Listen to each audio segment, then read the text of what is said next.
কোরবানির নিসাব পরিমাণ সম্পদ সম্পর্কে বলবেন, কতটুকু সম্পদ থাকলে কোরবানি করতে হবে, কোরবানির গোশত ফ্রিজ রাখা যাবে কিনা, যারা কোরবানি দেয় সেসব আত্মীয়কে কি কোরবানির গোশত দেওয়া যাবে? অনেকে গোশত না দিলে আবার মাইন্ড করেন, তবুও তাদের প্রচুর গোশত হয়। কোরবানির সামর্থ্য থাকা সত্ত্বেও কেউ কোরবানি না দিলে গুনাহগার হবেন কিনা, মৃত আত্মীয়র নামে কোরবানি করা যাবে কিনা, ফজরের নামাজের পর ঘুমানো শরীরে বিধান কি, আকিকা না দেওয়া থাকলে কি কোরবানি দিতে পারে, গোপনাঙ্গের লোম পরিষ্কার করলে কি গোসল ফরজ হয়, পেঁয়াজ খেয়ে মসজিদে গেলে কি গুনাহ হবে, পুরুষের আনাগোনা থাকার সম্ভাবনা থাকলে নেকাব পরে নামাজ পড়া যাবে কিনা, কোরবানি করার সময় ওই পশুতে যতজন শরীক থাকে ততজন ব্যক্তির নাম নিয়ে গরু জবাই করা হয়, এটা কতটুকু যৌক্তিক, ঘুমের কারণে ফজরের নামাজের সময় উঠতে না পারলে যখন ঘুম ভাঙবে সাথে সাথে কি নামাজ পড়ে নিতে হবে, নাকি ফ্রেশ হয়ে আস্তে ধীরে পড়া যাবে? আর বিলম্ব না করে আপনাদের যে সমস্ত প্রশ্ন ইতিমধ্যে পেয়েছি সেগুলোর উত্তর দেওয়ার পালা আমরা শুরু করছি। এমডি জাহিদুল ইসলাম জানতে চেয়েছেন, আকিকা না দেওয়া থাকলে কি কোরবানি দিতে পারে? আকিকার সাথে কোরবানি কোনো সম্পর্ক নেই, দুটো সম্পূর্ণ দুই ধরনের ইবাদত। আকিকা না থাকলেও কোরবানি দিতে পারেন, আকিকা না দিলেও কোরবানি দিতে পারেন। মালিক শাহ জাইন আপনি জানতে চেয়েছেন, যারা কোরবানি দেয় সেসব আত্মীয়কে কি কোরবানির গোশত দেওয়া যাবে? অনেকে গোশত না দিলে আবার মাইন্ড করেন, তবুও তাদের প্রচুর গোশত হয়। কোরবানি দিলেও কাউকে কোরবানির গোশত দেওয়া যেতে পারে, কারণ আল্লাহ রাব্বুল আলামিন কোরবানির গোশত সম্পর্কে কোরআন কারীমে একাধিক জায়গায় বলেছেন যে নিজে খাও এবং যারা অভাবী নন তাদেরকে অন্য মানুষদেরকে দাও, যারা অভাবী মানুষের কাছে চায় তাদেরকেও দাও। তার মানে এখানে আত্মীয় স্বজন যারা সলভেন্ট আছেন, আত্মীয়তার বন্ধন স্বরূপ তাদের জন্য কিছু হাদিয়া আপনি পাঠাতে পারেন, এতে কোনো দোষের কিছু নেই। ফাহিম বিনতে ফারুক জানতে চেয়েছেন, পুরুষের আনাগোনা থাকার সম্ভাবনা থাকলে নেকাব পরে নামাজ পড়া যাবে কিনা? জি অবশ্যই, নেকাব পরে সাধারণ অবস্থায় নামাজ পড়া যাবে না, কারণ নবী সাল্লাল্লাহু আলাইহি ওয়াসাল্লাম চেহারা ঢেকে সালাত পড়তে নিষেধ করেছেন এবং নারী পুরুষ সকলের জন্য সেটি সমানভাবে প্রযোজ্য। কিন্তু কোন ক্ষেত্রে যদি এমন হয় যে আপনি এমন জায়গায় সালাত আদায় করছেন এখানে অন্য পুরুষরা আসা যাওয়া করার প্রচন্ড সম্ভাবনা আছে, তাহলে সেক্ষেত্রে আপনি নেকাব পরে সালাত আদায় করতে পারবেন, যেহেতু এটা বিশেষ ওজর রয়েছে। এরপরে নাফি চৌধুরী আপনি জানতে চেয়েছেন, সালাতুত তাসবিহ নামাজ জীবনে একবার হলেও পড়তে হবে, এ কথা সত্যতা জানতে চাই। এ বিষয়ে একটি হাদিস পাওয়া যায়, নবী করিম সাল্লাল্লাহু আলাইহি ওয়াসাল্লাম তার চাচা আব্বাস রাদিয়াল্লাহু তাআলাকে শিক্ষা দিয়েছেন, এই হাদিসটি পাওয়া যায় এবং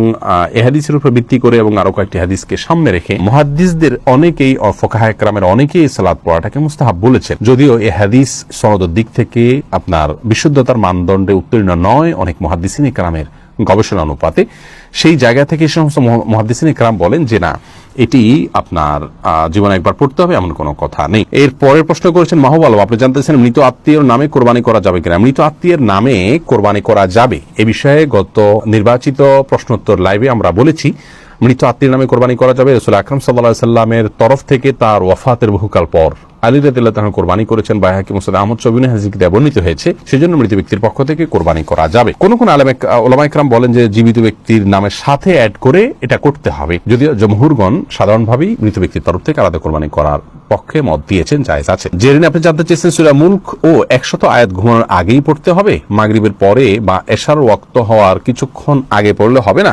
মাগরিবের পর থেকে পড়লেই হবে বোন, এটা ঘুমানোর ঠিক আগ মুহূর্তেই পড়তে হবে কোনো কথা নেই। রাতের যে আমলগুলো আছে শোবার আগ পর্যন্ত, মাগরিবের পর থেকে নিয়ে শোয়ার আগ পর্যন্ত যে কোনো সময় পড়লে আদায় হবে ইনশাআল্লাহ বিইذনিল্লাহ। এরপরে যে প্রশ্ন আমি দেখতে পাচ্ছি তাহলে এমডি সাইদুর রহমান আপনি জানতে চেয়েছেন, কোরবানি করার সময় ওই পশুতে যতজন শরীক থাকে ততজন ব্যক্তির নাম নিয়ে গরু জবাই করা হয়, এটা কতটুকু যৌক্তিক? ভাই সাইদুর রহমান, কোরবানি যেই কয়েকজন ব্যক্তির তরফ থেকে করা হয় তাদের প্রত্যেকের নাম উল্লেখ করা এটি আবশ্যক নয়।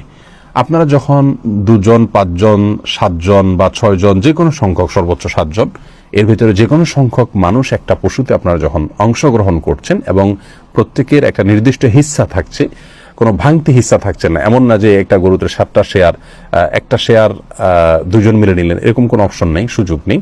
অথবা একটা শেয়ার মিনিমাম 1 জন নিলেন অথবা একাধিক শেয়ার নিলেন। যখন এই টাকাটা আপনারা দিচ্ছেন তখন আপনাদের নিয়ত সম্পর্কে আল্লাহ তাআলা ভালো জানেন যে আপনারা কোরবানির উদ্দেশ্যে করেছেন, এখানে আলাদা করে তাদের নাম উল্লেখ করতে হবে, জপতে হবে এমনটি আবশ্যক নয়। যদিও কোরবানি করার পর এটি বলা সুন্নাহ যে আল্লাহ এই কোরবানি যেটি হলো এটিকে অমুক অমুক অমুক ব্যক্তির তরফ থেকে আপনি কবুল করে নিন, এভাবে যদি উচ্চারণ করা যায় ভালো। আর না হলে এভাবে সংক্ষেপে বলা যেতে পারে, আল্লাহ আমরা যারা এই কোরবানিতে শরীক হয়েছি তাদের সবার তরফ থেকে আপনি ঠিক কবুল করে নিন। আলাদাভাবে নাম জপাটা আবশ্যক নয়, যদিও পরে নাম উল্লেখ করে তাদের তরফ থেকে কবুলের দোয়া করা যেতে পারে এবং মুস্তাহাব, সেটি করলে ভালো। তাওহীদুল ইসলাম সজীব জানতে চেয়েছেন, গোপনাঙ্গের লোম পরিষ্কার করলে কি গোসল ফরজ হয়? না, এর সাথে গোসল ফরজের কোনো সম্পর্ক নাই, বড়জোর ওযু করে নেবেন, পরিষ্কার পরিচ্ছন্ন হবেন। ফাহাদ ফাতেমা জানতে চেয়েছেন, ঘুমের কারণে ফজরের নামাজের সময় উঠতে না পারলে যখন ঘুম ভাঙবে সাথে সাথে কি নামাজ পড়ে নিতে হবে, নাকি ফ্রেশ হয়ে আস্তে ধীরে পড়া যাবে? এক্ষেত্রে রাসূল আকরাম সাল্লাল্লাহু আলাইহি ওয়াসাল্লামের যে হাদিস রয়েছে সেটি হলো, মান নামা আন সালাতিন আও নাসিহা ফালইউসাল্লিহা ইযা যাকারাহা ফাইন্না যালিকা ওয়াক্তুহা, যে ব্যক্তি ঘুমিয়ে পড়েছেন এবং ঘুমের প্রাবল্যের কারণে সালাত মিস হয়েছে কিংবা ভুলে গেছেন, এরকম ব্যক্তি যখন স্মরণ হবে অথবা ঘুম থেকে যখন জাগ্রত হবেন তখনই সালাত আদায় করবেন, সেটাই তার ওয়াক্ত। অবশ্যই তিনি ফ্রেশ হয়ে সালাত আদায় করবেন, ফ্রেশ হওয়া সালাত আদায় করতে পারবেন না, কিন্তু ফ্রেশ হওয়ার মানে এই নয় যে ঘন্টাকে ঘন্টা তিনি অন্য স্বাভাবিক কাজকর্ম করে বেড়াবেন আর সালাতকে বিলম্ব করবেন, বরং তার উচিত হবে খুব দ্রুততার সাথে ফ্রেশ হয়ে সালাত আদায় করে নেওয়া। এমডি ওমর ফারুক জানতে চেয়েছেন, ফজরের নামাজের পর ঘুমানো শরীয়তের বিধান কি? এটি জায়েজ আছে, তবে অনুত্তম কাজ। নবী করিম সাল্লাল্লাহু আলাইহি ওয়াসাল্লাম দোয়া করেছেন, আল্লাহুম্মা বারিক লি উম্মতি ফি বুকুরিহা, আল্লাহ আমার উম্মতের জন্য সকালের সময়টাতে আপনি বরকত দান করুন। অতএব সকালের সময়টাতে না ঘুমানো উচিত বা উত্তম। কেউ অসুস্থ থাকলে ভিন্ন কথা, বৃদ্ধ হলে ভিন্ন কথা, তবে যদি কেউ ঘুমান তিনি কোনো বড় গুনাহ করেছেন, অপরাধ করেছেন, এই লেভেলের সমস্যা নয়, অনুত্তম আর উত্তমের বিষয়টি এতটুকু। তাছাড়া নবী সাল্লাল্লাহু আলাইহি ওয়াসাল্লাম সকালে ঘুমাতেন না কখনো, সেজন্য এটি সুন্নাতের খেলাফ। এমনি সোহেল জানতে চাইছেন কোরবানির গোশত ফ্রিজে রাখা যাবে কিনা? হ্যাঁ, কোরবানির গোশত ফ্রিজে রাখতে পারেন, কোনো অসুবিধা নেই, তবে ফ্রিজে রাখার উদ্দেশ্যেই যেন কোরবানি না হয়। কোরবানি করার পর গোশত থাকলো, থেকে গেল, সেগুলো রেখে দিলেন ফ্রিজে, অসুবিধা নেই। ইসমাইল দেওয়ান জানতে চেয়েছেন, পেঁয়াজ খেয়ে মসজিদে গেলে কি গুনাহ হবে? পেঁয়াজ বলতে কাঁচা পেঁয়াজ যদি খান, কাঁচা পেঁয়াজ খেয়ে সেই অবস্থায় মসজিদে যেতে যাওয়া নিষেধ, হাদিসে স্পষ্ট নিষেধ আছে। তার কারণ হলো মসজিদে ফেরেশতা থাকে, অন্য মানুষরা আছেন, কাঁচা পেঁয়াজ খেলে মুখে দুর্গন্ধ হয়, সেই দুর্গন্ধ নিয়ে মসজিদে গেলে আশপাশের লোকদের কষ্ট হবে, ফেরেশতাদের কষ্ট হবে, সেজন্য হাদিসে নিষেধ আছে।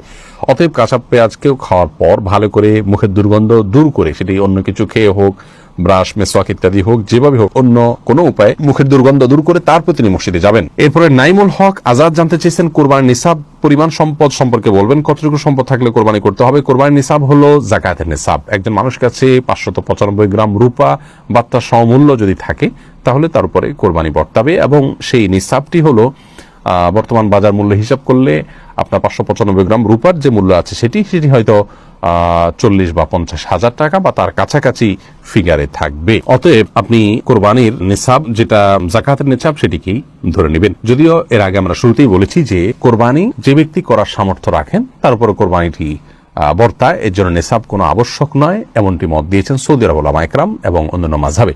হানাফি মাযহাব বা আমাদের ওলামা ইকরাম বা আমাদের যে স্কুল অফ থট ওলামা ইকরাম ফলো করে থাকেন, সেটিতে আপনার জাকাতের নিসাব হলে তখন কোরবানি আবশ্যক হবে বা বর্তাবে। শামীম আপনি জানতে চেয়েছেন, কোরবানির সামর্থ্য থাকা সত্ত্বেও কেউ কোরবানি না দিলে গুনাহগার হবেন কিনা? কোরবানির সামর্থ্য না থাকা সত্ত্বেও যদি কোরবানি না দেন তাহলে তিনি গুনাহগার হবেন। ইমাম আবু হানিফা রাহিমাহুল্লাহ তার মত অনুযায়ী যেটিকে ফলো করে আমাদের দেশের বেশিরভাগ ওলামা ইকরাম, আর আরাবিয়ান স্কলারদের মধ্য থেকে সৌদি আরবের ওলামা ইকরাম বিশেষত, তাদের এক্ষেত্রে দৃষ্টিভঙ্গি ভিন্ন রকম। তারা মনে করেন কোরবানি এটি একটি সুন্নাহ আমল, যার কারণে কোরবানি যদি কেউ সামর্থ্য থাকার পরও না করেন তাহলে তিনি সুন্নাহ তরক করলেন, একটি সুন্নাতে মুআক্কাদা বা গুরুত্বপূর্ণ একটি সুন্নাহ তরক করলেন, সন্দেহাতীতভাবে তিনি ক্ষতিগ্রস্ত হলেন, কিন্তু তিনি বড় ধরনের কোনো গুনাহগার হলেন না। যেমনটি আমাদের ওলামা ইকরাম মনে করেন ওয়াজিব তরক করার গুনাহগার হবেন সামর্থ্যবান ব্যক্তি কোরবানি না দিলে।